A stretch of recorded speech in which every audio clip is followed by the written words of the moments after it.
Hey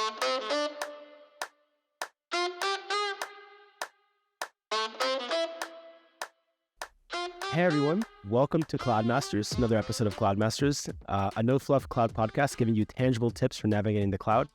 I'm your host, Matan Bordeaux. I'm joined by my co-host, Sam Clark, and today we're joined by Javier and Miguel, both working at DoiT, both senior cloud architects. We're going to talk about how to optimize your EKS costs with Karpenter, and we're also going to talk about Karpenter, of course.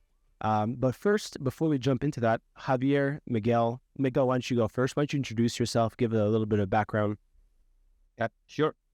My name is Miguel and I'm based in Madrid in Spain, and I joined DoiT about a year ago.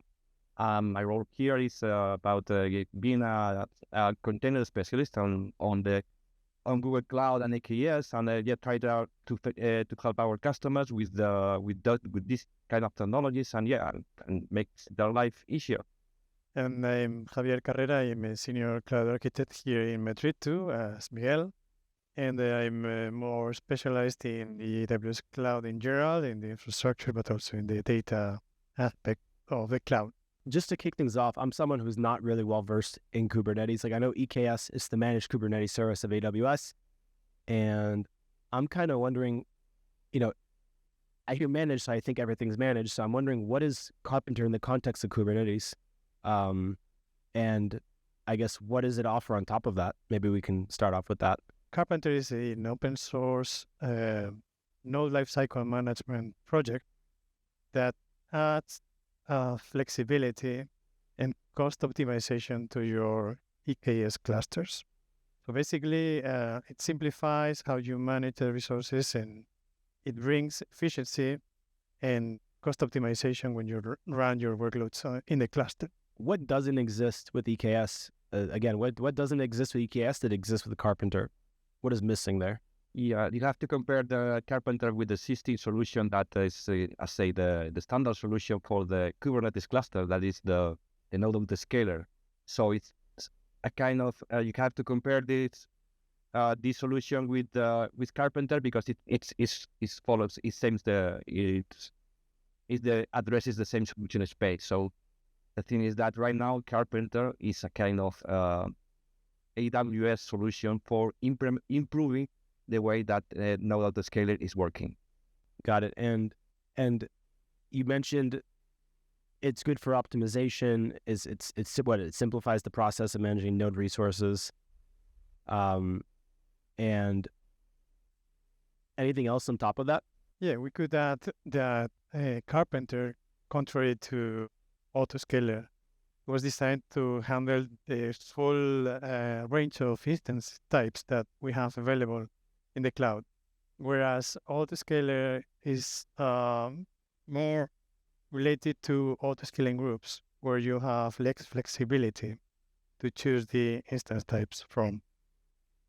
So that means that in Autoscaler you have a direct relationship with a node group, whereas Karpenter works independently from node groups. And that gives you a lot of flexibility and a lot of freedom to choose the capacity that you need. Yeah, just to add on that, the thing is that in node Autoscaler or managed node groups, you will have to specify which type of machine you are working with and try to do the bin backing and allocate the exact amount of memory requests and CPU that you need in your workloads to target the specific machine. And this is more flexible in Karpenter. It is more easier to do. This is not that you cannot do the same things in your Autoscaler, but it will take you more time, more effort also. So does that mean that Karpenter essentially is replacing autoscaling groups for your Kubernetes? So therefore, it's going to be something that needs permission to be able to deploy nodes, to deploy EC2 instances as well. You could replicate the same functionality with autoscaler groups. Autoscaling groups with Autoscaler, but that would mean having perhaps hundreds of autoscaling groups, of node groups. So that wouldn't make much sense. Whereas Karpenter treats each of the instances as an entity. It handles the life cycle of that instance independently from other instances. So that's much more flexible, and that's more efficient too.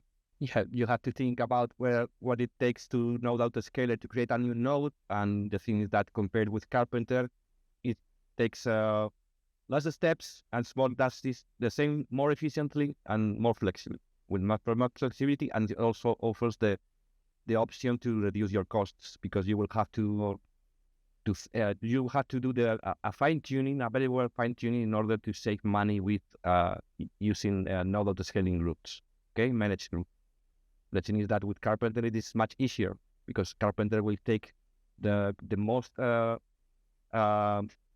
it will take the most efficient type of instances and the more cheaper also among the ones that are available for the workload. So that will be, you will have to choose if you are already using on the other side node autoscaler.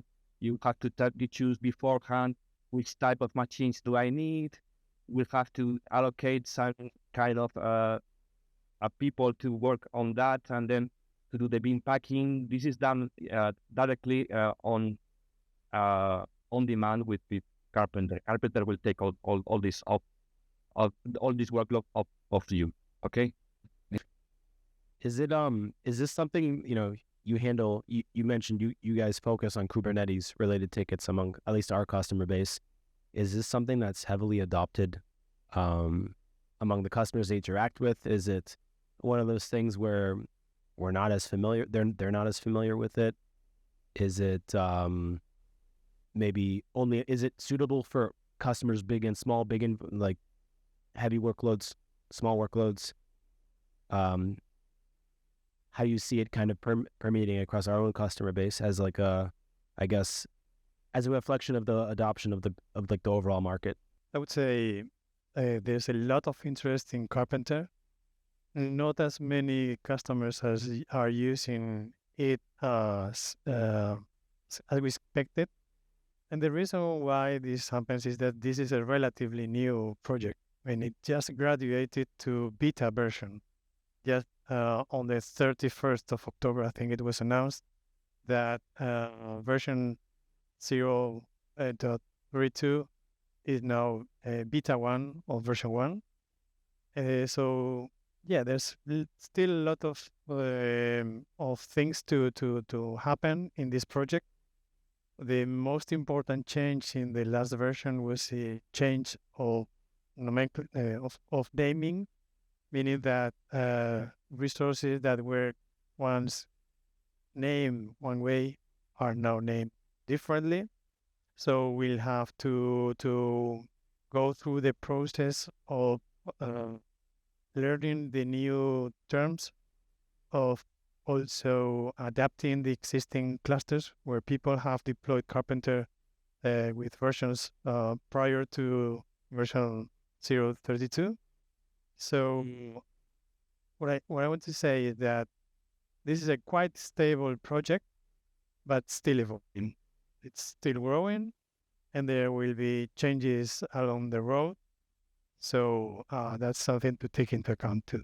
Yeah, if you are adopting Karpenter right now, you will have to cope with these moving targets. That is the project right now, because even if it's available and it's working for many customers, the thing is that moving and it's changing, and it could impact if you are on the latest edge technology, you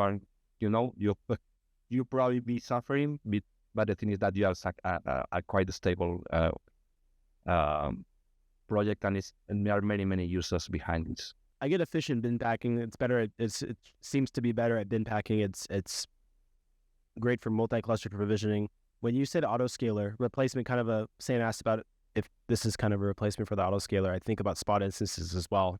Can kind of play well with spot instances and provisioning those as well. Yeah, that's one of the typical use cases of Karpenter.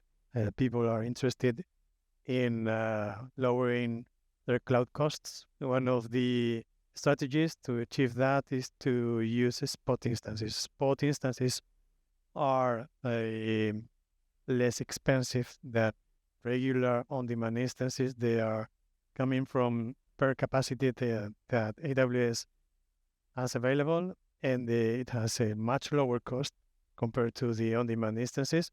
So Karpenter simplifies consuming those types of instances. And that's one of the main drivers for people using Karpenter. Besides the flexibility it gives you to choose from different instance sizes, it also simplifies how you consume both instances. Yeah, basically that's has an array of allowed instances that it will be created, and it will do it on demand. It will check the spot price using the AWS API, and from that it will choose the most cheaper instance that will allow you to run your workload. So the thing is that it will do it on demand for you. So the thing is that you don't need to choose in advance which type of instances between.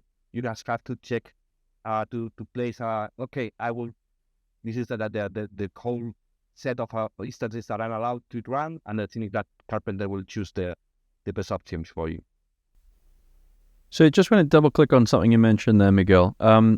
If I have a particular workload, set of containers that need, for example, Intel-based processors, I can't run them on ARM-based processors like the Gravitons.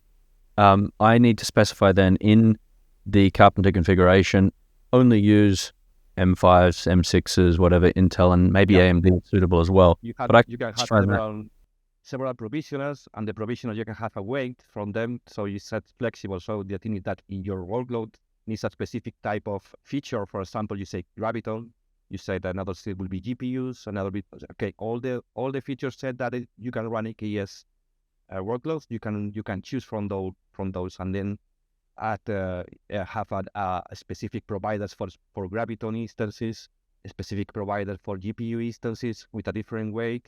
You have a lot of flexibility on that. You can choose also the thing is that if I don't care, I don't have a base or default provisioner. Okay, I don't care if you don't find any specific instances right here. The thing is that it will be created on demand for you.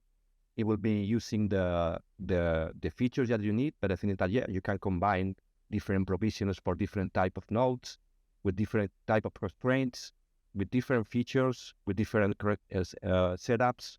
Yeah, you can mix as much as you want. And you mentioned that once it comes to the time to do that scaling motion, once I need another node, then we're going to make a decision based on the priorities of those providers.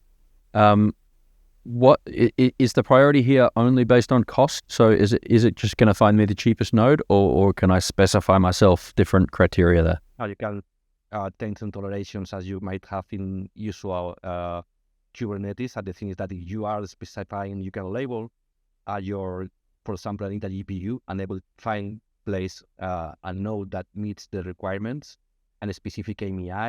I need a specific AMI to it. So the thing is that the same that you can do with the standard or vanilla EKS, you can do it with Karpenter. There's no restrictions.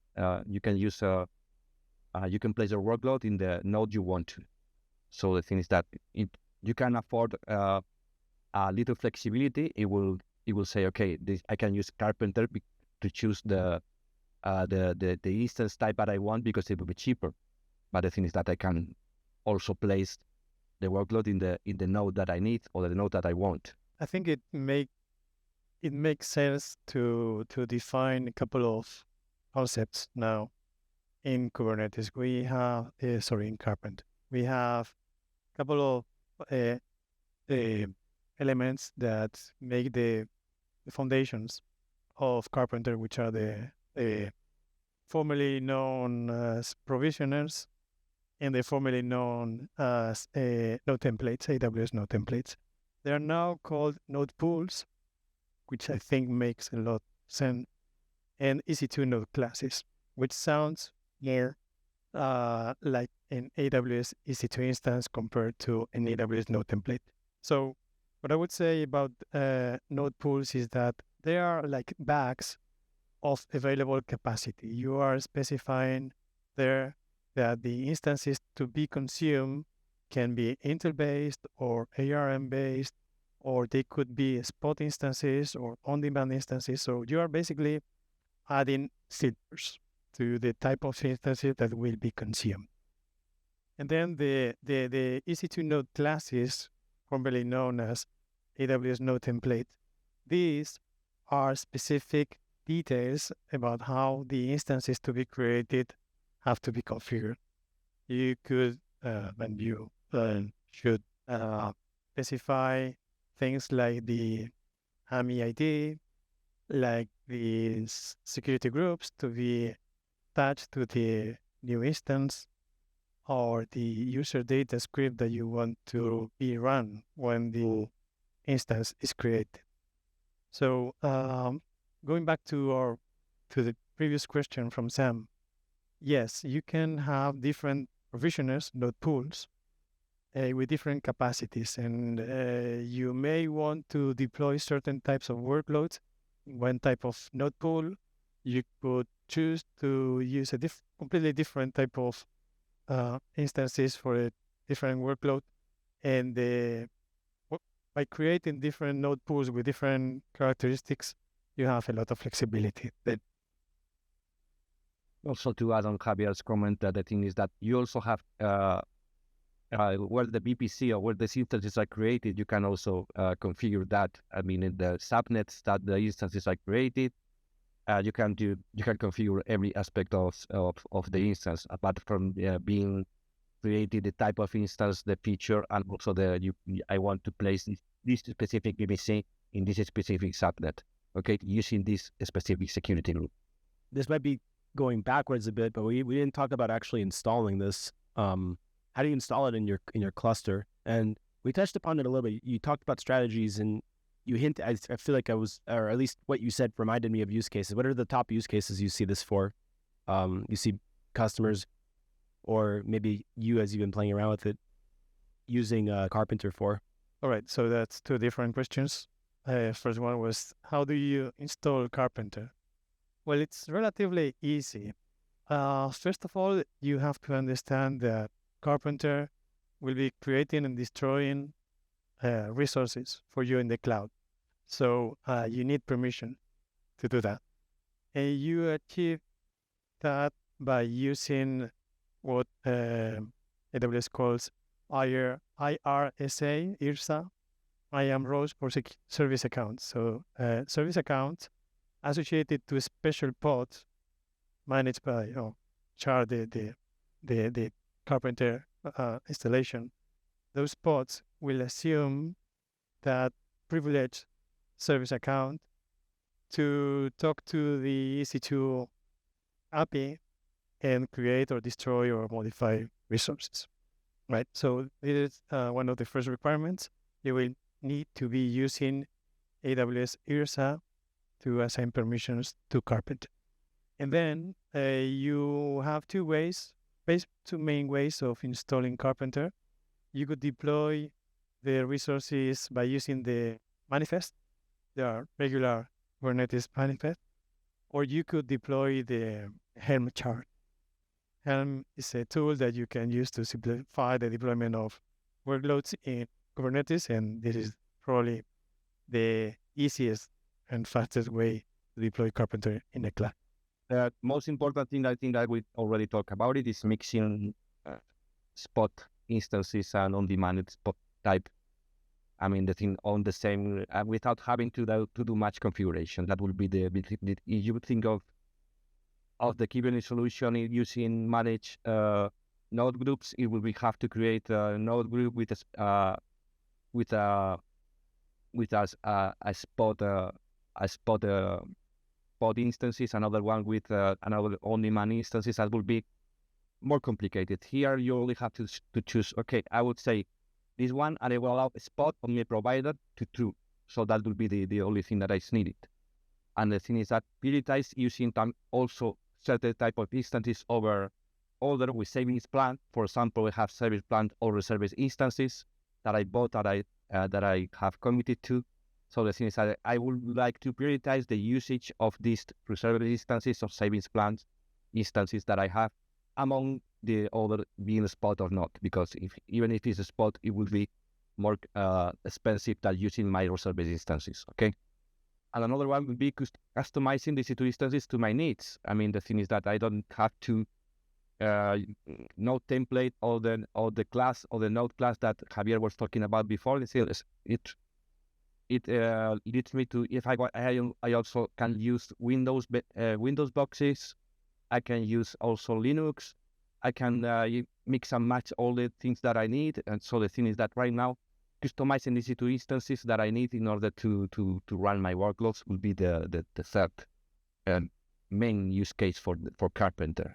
And regarding the installation, and to add on that, more on that, you probably need, there are blueprints that AWS provides in order to install Karpenter. And the thing is that right now you can use these blueprints from CloudFormation, from also from Terraform if you like. The thing is that there's something that it tries to ease the pain of installing and configuring Karpenter and focus on just delivering the content. That would be the best. But you could have to install a Helm chart, and probably you have to also install an SQSQ in order to manage and you have to grant some access to the Spot APIs in order for the Karpenter being able to check in real time which are the spot prices for the instances. So the thing is that you need some kind of infrastructure, but the thing is that it will be, if you follow the blueprints that the AWS provides, it will be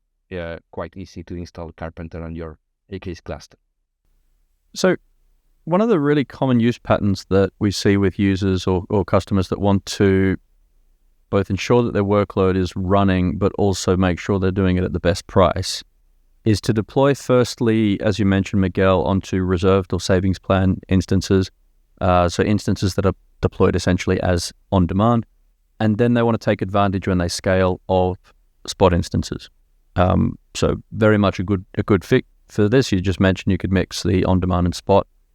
Is it possible then to pin, for want of a better word, some of the nodes or some of the containers that I'm running to a reserved instance or an on-demand instance, to pin them there so that they aren't on a Spot, to make sure they're always running, and then to also deploy and scale out to the Spot instances? Yeah, it's possible. The thing is that right now you have reserved instances. You will have to define a provisioner of that will say, okay, use this kind of specific instances that I'm with a weight of that 100% weight, to say so, that give them priority over the other providers. So it probably had to tend to use this provider among other providers that may exist.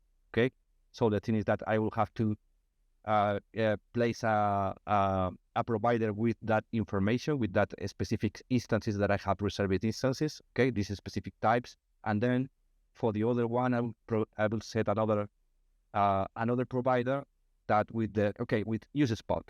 I don't care with the Spot with this type of machine. So the thing with a much reduced weight at 50%. So the thing is that it will try always to put there in the reserved instances. When this is full, it will use the other provider, and the other provider will use a Spot. My favorite reason for inviting doers who are cloud architects and work with customers on tickets is you must have some interesting stories, interesting challenges that you've helped customers solve. Maybe it's around configuring Karpenter to begin with, or around one of the use cases that you described. Maybe if you have any interesting tickets, any interesting stories or challenges you've helped customers work through, just sharing that. I think that would be really useful for our audience. It just makes things a lot more concrete, I feel like, when you can share some examples. Do you have anything maybe around troubleshooting, maybe to start us off with? The installation of Kubernetes tend to be cumbersome for some customers, probably because of the base EKS cluster that they are using. I mean, what we've seen sometimes is that people don't really understand some of the settings of the underlying EKS cluster. And we've seen cases where security groups are not configured correctly. So that means that the new nodes that Karpenter deploys are not usable or accessible. So it's not a problem with Kubernetes per se, but with the underlying EKS cluster configuration or the understanding of the underlying cluster configuration. So that could be perhaps a big chunk of the support cases that we get. cases related to communications, to deploying the EC2 instances in the right subnets, or security related to the security groups and the permissions also of the nodes in case they are assigning permissions to the node.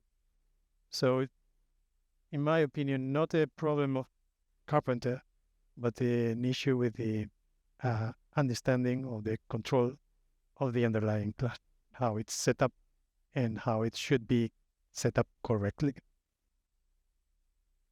Also, we've seen some general questions related to Karpenter, such as understanding whether Karpenter can be used or not for this objective. And everything is in the documentation, but the people tend not to read all of it. And they prefer to ask us, okay, can I do this? I thought I could do it. Can you verify that this is doable? Use cases such as the ones that we've already mentioned, splitting between on-demand and spot instances. There are many customers asking for that.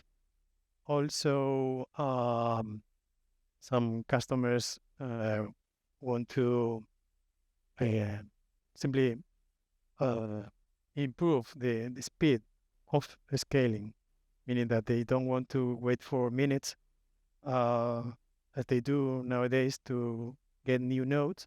And they prefer speed, deployment speed, right? So those are two use cases. And finally, I would say that cost optimization is another reason why customers contact us. They want to get recommendations on using Karpenter to reduce their costs.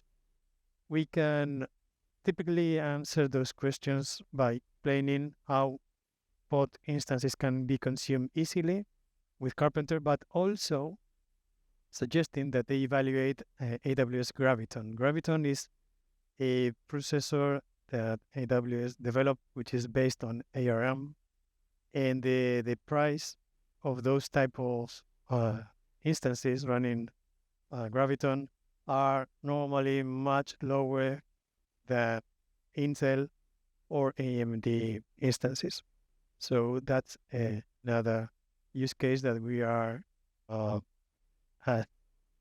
Yeah, that's just to mention this Graviton thing. The thing is that not all the workloads run on Graviton. You need to make sure that before you use Graviton processors, you probably need to recompile all your application.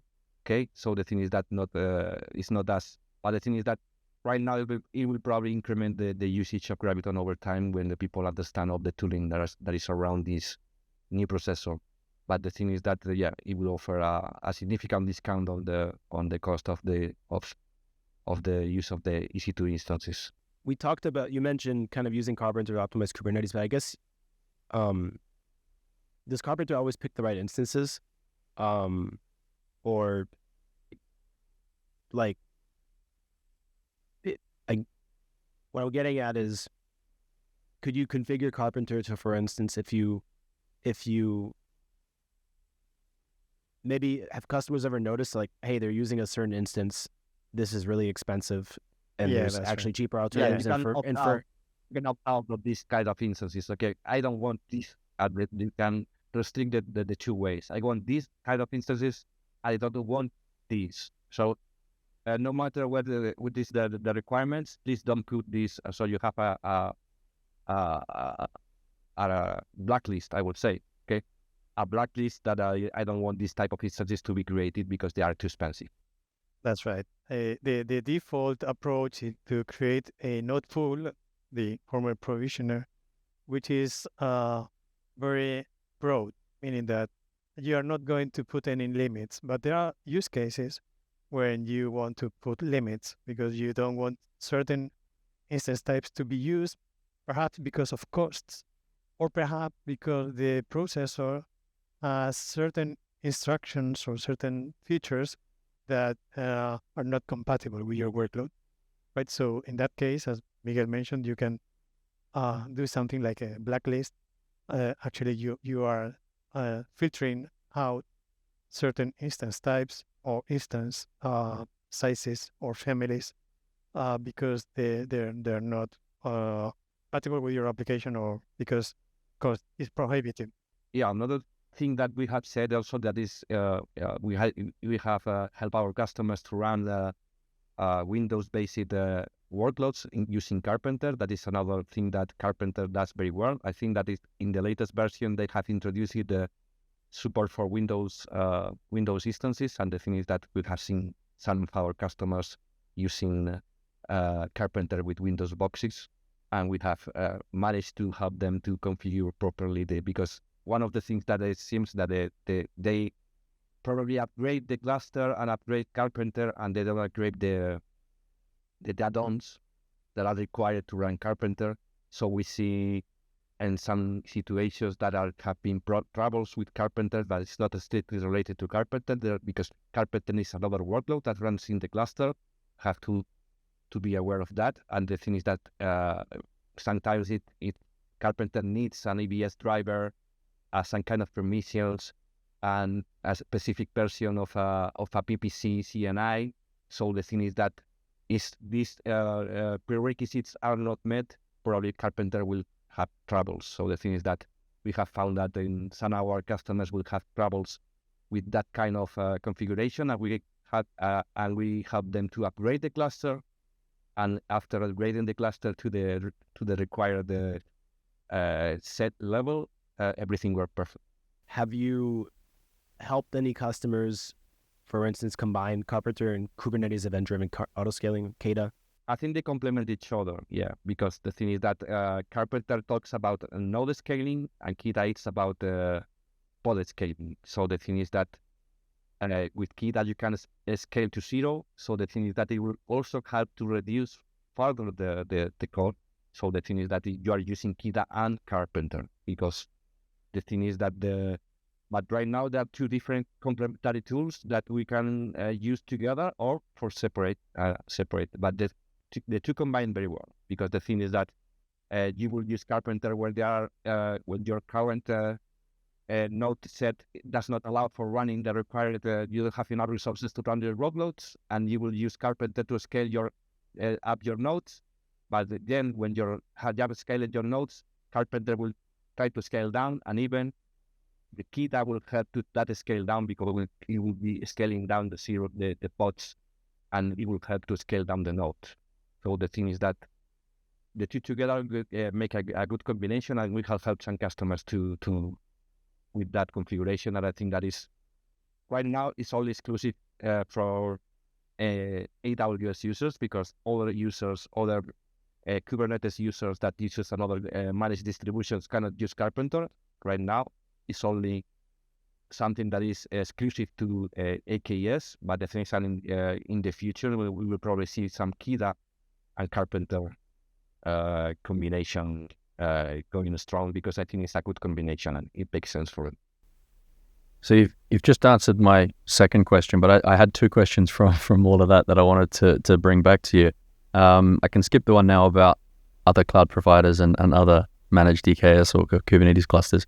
But one that I always like to ask is I'm very focused on FinOps. I do a lot of work with my customers around the FinOps space. And the most important thing in FinOps, of course, is having information to be able to figure out what's going on with your costs. How does Karpenter affect, or does it affect at all, the tagging of my nodes and the tagging that that I want to be able to bring through to my custom usage report and therefore show in a dashboard somewhere?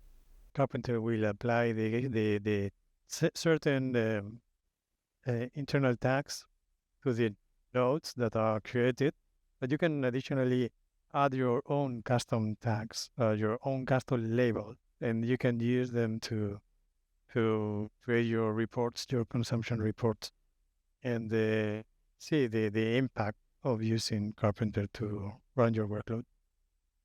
So absolutely.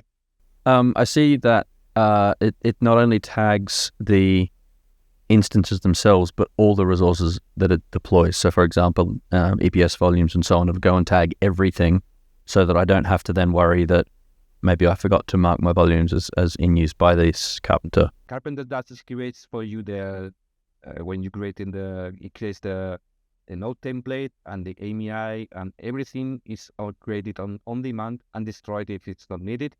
But the thing is that, yeah, it will tag all the resources that have been created, so you can track them in your cost, or even if you're tracking it as an inventory. Who created this? Karpenter.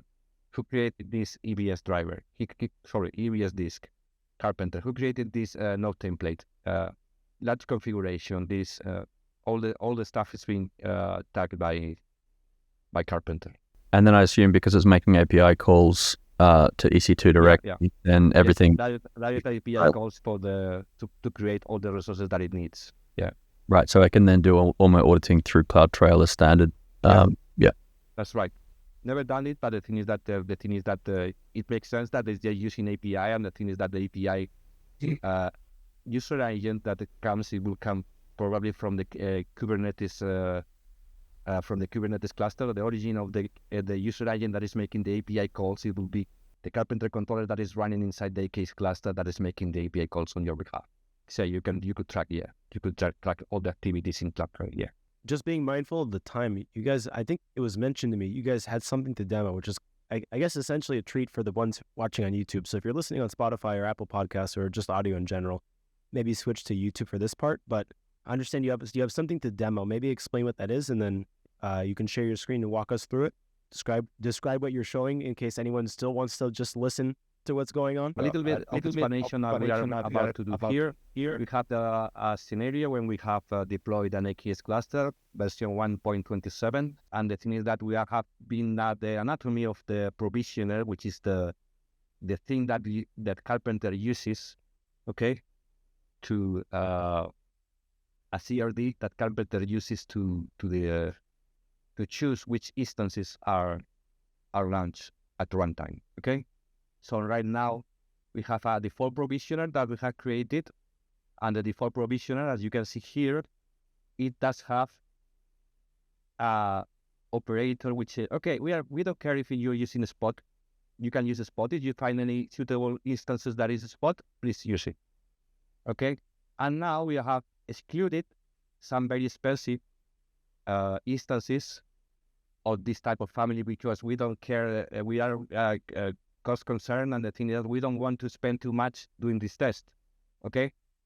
And another thing we have deployed here is the Karpenter with all the stuff, and we have a test deployment. And the test deployment that we're using is a simple deployment with 0 replicas at right now, and 0 replicas, and we will scale up this deployment to check how Karpenter works and how Karpenter creates new nodes to accommodate this and to place these workloads, okay? And just to mention a little thing about how Karpenter was installed, it was installed using the Karpenter EKS blueprints, okay? So the thing is that right now is I installed it with Terraform, and so the thing is that this code is available on the AWS site, and there will be the site on the EKS blueprints for Terraform. You can check this code, and you can download the code and use it in your own environments. Okay. So the default provisioner we have also installed KubeOps. KubeOps is tooling that it will graphically show how how the nodes will be created. So the thing is that right now they have this KubeOps, and we have only Fargate. We have created our EKS cluster with 2 Fargate profiles. So in theory, it's an serverless cluster where we're running our Karpenter controller. So the Karpenter controller is running on a Fargate profile, okay? And right now we have some kind of and the other workloads are running here. Right now we have here it's only the Fargate workloads and the cluster system workloads, okay? So you can check here is the Fargate nodes that I created, and we're going to about to start to scale our deployment. You can check down the logs on the Karpenter controller what it's doing to check for the thing is that we have scaled up our deployment to 5 pods. So the thing is, it will try to create a instance type T3A small, which is the one that Karpenter has chosen among all the possible instances based on the requirements of our application, which will be CPU and this memory that we are requesting. Okay, Karpenter takes that into account and say, I need this kind of resources, so I will try to create this kind of instance. So if we are going here, we will see that the 5 pods has been allocated here. Okay, and Karpenter, we have created all the as you mentioned before. You can see all the labels that has been used in the node, and we can identify which node has been created, which topology is using, which zone is created, which instance type, which is T3A small, and which IP address, and all the stuff here. And it's a spot machine. Okay. Yeah, this is a spot T3A small instance because it's part of the definition of the provisioner. The provisioner said, I want the instances to be spot based, and I don't want them to be M6G, M6GD, R6G, etc. So it's by no surprise that the T3A small was chosen. And the strategy that Karpenter follows when choosing an instance type is based on a strategy called EC2. It's called price and capacity optimized. That means that among the cheapest instances available, it will choose one where there's enough per capacity. There are limits in the amount of resources that you can consume in spot.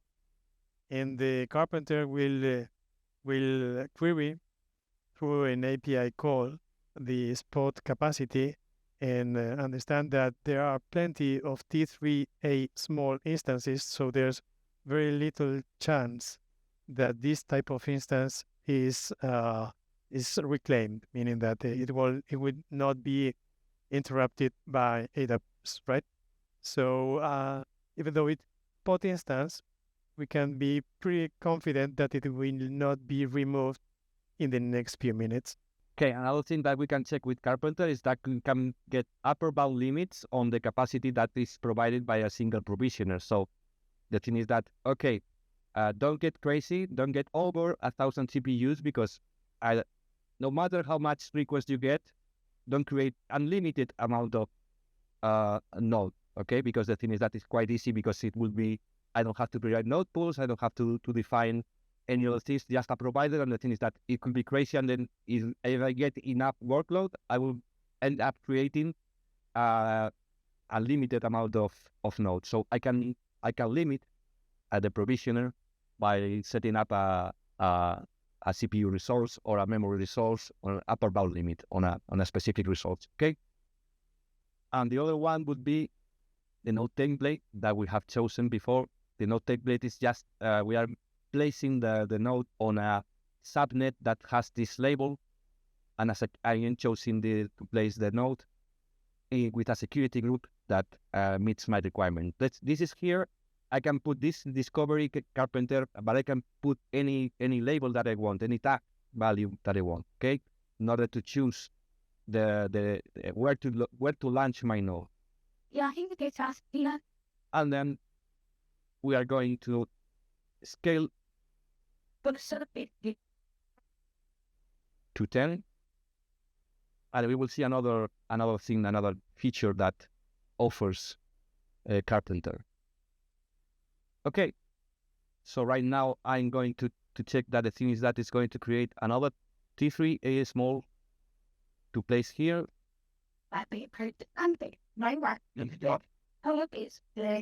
Karpenter works always on the when there are low capacity. Okay, that's the same that's the cloud autoscaler, where are threads that are not being scheduled, that are pending scheduling. The thing is that Karpenter, okay, you have these requirements. I will have to create another node, place my new workloads. Okay, Yeah. but that's because it does have workloads that are in the schedule pending to be scheduled. Okay, that's the same that the class.autoscaler works. It's the same mechanism. So that means that you cannot have at the same time Cloud.autoscaler It's good side. and Karpenter. Okay, you have to choose between one of the of two. If you are using Cloud.autoscaler, don't use Karpenter. If you're already using it, you will have to migrate. Okay. Another thing that is worth considering is the Karpenter does not run on Karpenter. That means that you have to place Karpenter on a node pool that is not managed by Karpenter.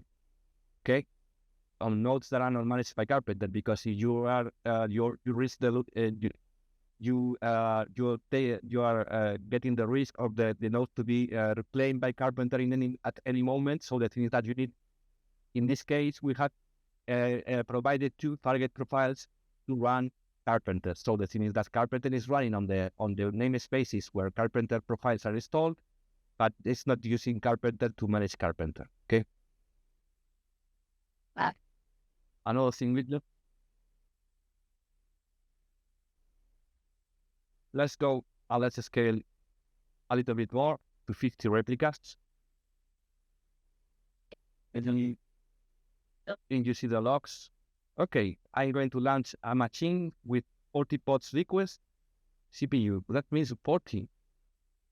Okay, so I have 40 pods in pending state.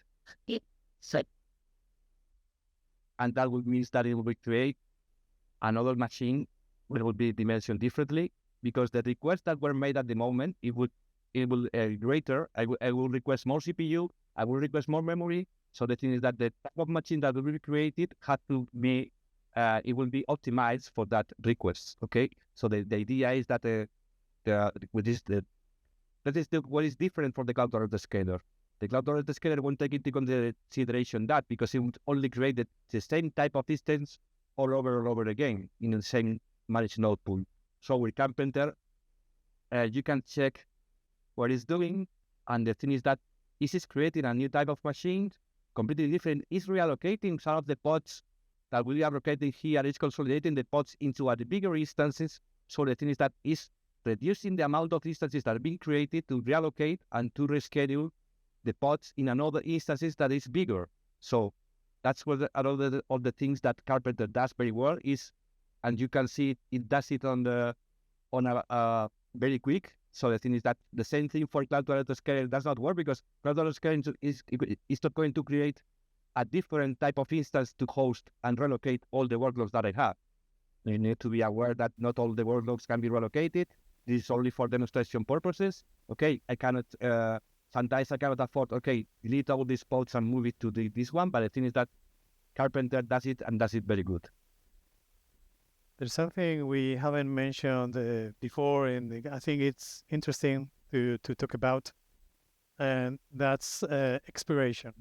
Expiration is a setting that you can configure that allows you to ask Karpenter to auto-destroy instances after a certain amount of time.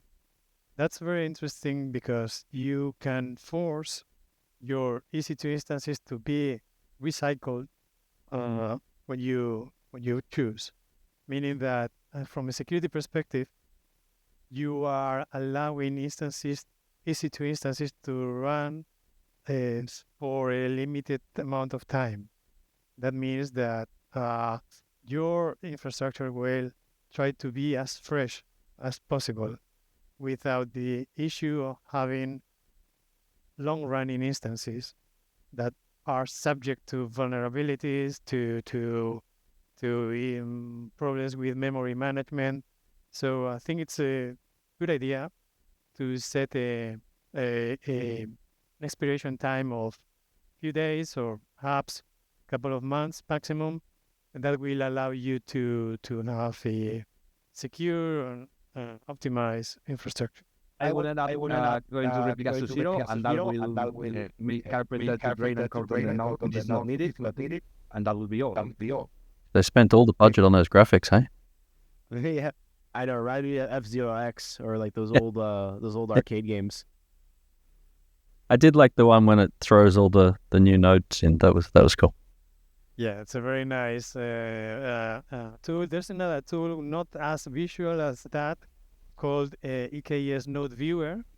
It's a command line tool actually.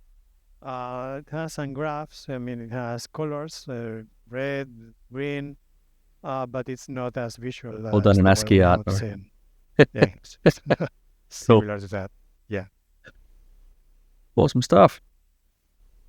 All right, I think that wraps it up for us. Thanks guys for joining us. Probably by the time we release it, hopefully Karpenter will be more adopted, at least amongst our customers, because it sounds super useful for using EKS. You know, while EKS is the only managed Kubernetes service supported at this point, at the time of this recording. But if you are already an AWS house, it's a no-brainer because you will probably using it. So the thing is that it's not as useful to, for example, for JKE. I do have in KEDA, I'm using JKE, and the thing is that you cannot use something like that. And the thing is that the demo, also this kind of time, it takes more time because it takes more time to scale. It takes more time to scale up instead of trying to scale down. And it's something that Karpenter does in seconds.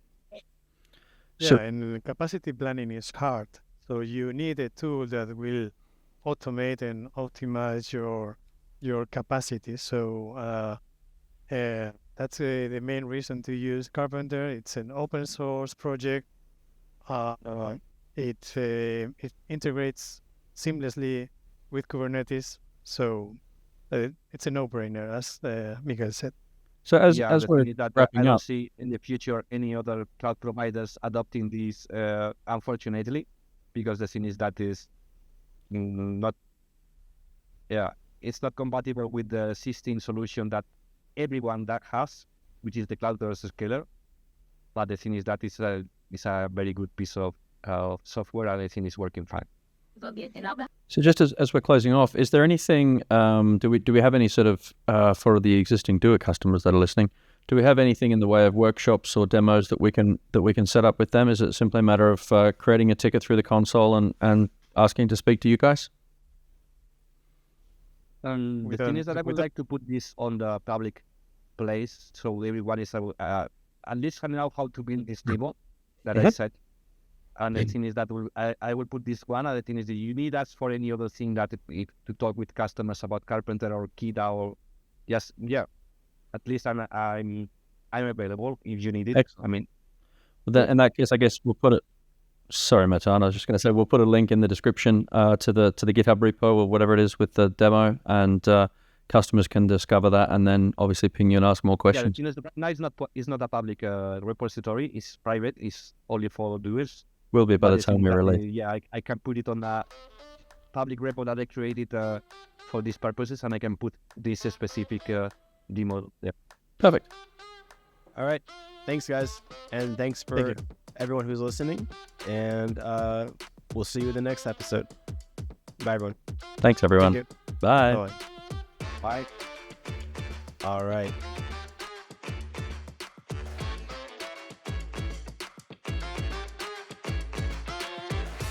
Cloud Masters is a DoiT multimedia production hosted by Matan Bordo, a product marketing manager at DoiT, and Sam Clark, a technical account manager at DoiT. Our guests today were Javier Carrera and Miguel de Lucas Manzano, senior cloud architects with DoiT. Editing and production of Cloud Masters is handled by me, Crispin Stanback, multimedia content producer at DoiT.